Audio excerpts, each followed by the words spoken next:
Hello, and today I will be reading I Survived the Black Death, 1348. Let's begin. Chapter 1. I'm Dying.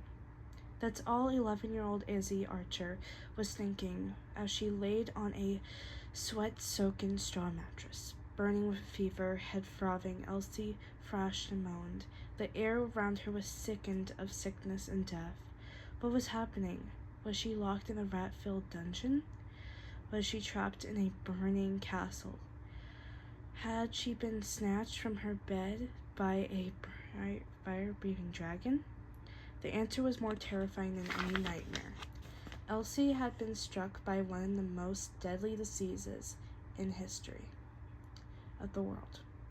A plague that had become known as the Black Death already had killed millions in China and India, in cities all around the Black Sea.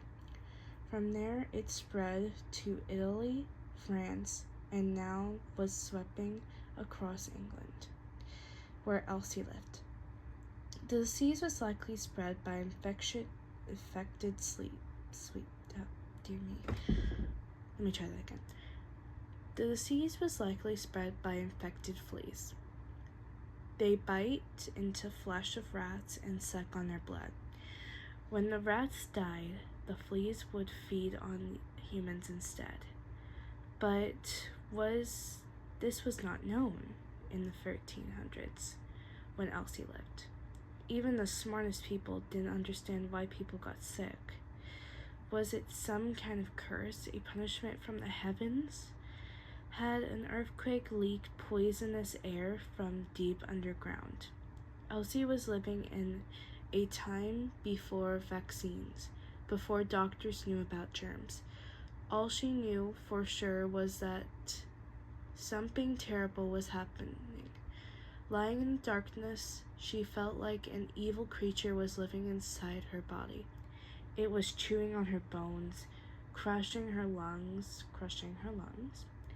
pounding on her skull. She cried out for her papa, her granny, for her best friend Humphrey.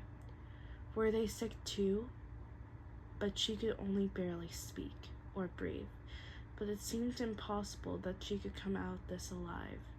And if she did, she had no idea what would happen to her, the world, or who would be left.